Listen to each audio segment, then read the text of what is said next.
Yo, yo, yo, what up? Good morning. Grateful for another maggot-free day above the dirt. Jersey Shore, check it out.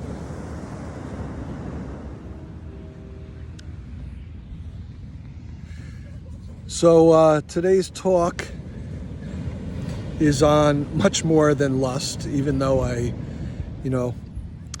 make the title of these videos something that hopefully hooks someone into actually watching them.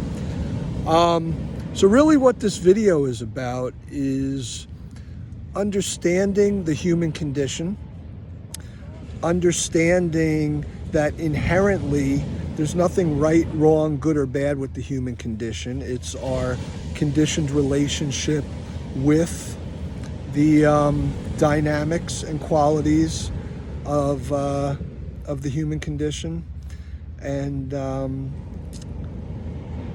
not only our relationship with it, but how we act in accordance with it, how we respond to it, the actions we take based upon. So, there seems to be this mentality in spirituality that things like desire and lust are bad things, that there's something to avoid, and the subtle nuance of this misunderstanding is that someone that believes this is missing the fact that it's really about our attachment to desire, to lust, to whatever quality that somehow has been deemed unhealthy or wrong. And it's really important to get out of that mindset, because being stuck in that mindset, we have an instant reaction of shame, of self-judgment, of self-criticism, that can be really overwhelmingly detrimental to our spiritual progress. And then we go down the rabbit hole where we're stuck in this place of demonizing ourselves and punishing ourselves, and just thinking horrible things about ourselves over qualities and instincts and natural phenomena that occurs in the human condition. So the attachment mechanism, which starts with ignorance, is to just because of our conditioned thinking and our deluded ignorance, we react. And when we react out of habitual activity and behavior that is unhealthy, or quote bad, if you want to use that terminology.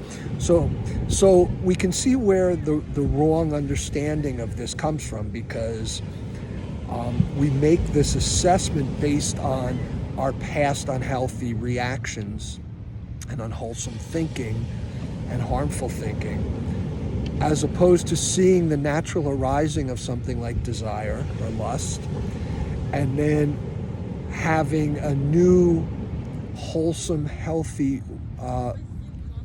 thought process in regard to it, and this informs our intention and our response rather than reaction, and our actions after that. So something like desire, well, if you're going to say desire is wrong or bad, well, what about the desire to be spiritual?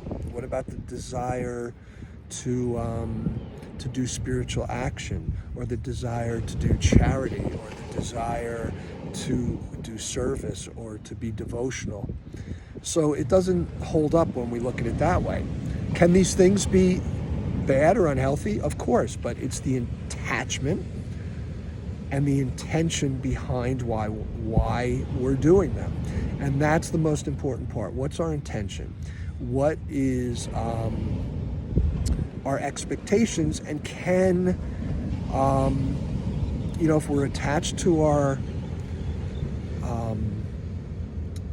expectation and a perceived result, then we'll suffer. Then desire or lust or whatever you want to throw in there becomes very harmful, and we suffer. But when we're not attached to expectations, we can have these desires, can have lust, but we can temper these things with clear thinking, with clear seeing, with wholesome understanding and action.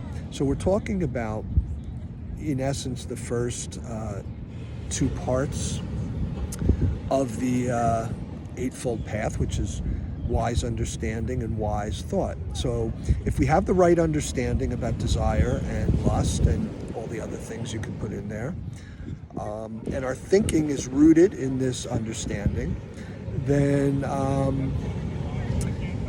conduct, which comes next in the Eightfold Path, our conduct practice becomes appropriate. Okay, so no worries. Fulfill your desires. Fulfill your lust. Just don't be attached to it when it doesn't happen or when it ends. Just let it come, let it go. Peace out. Have a grateful, maggot-free day above the dirt.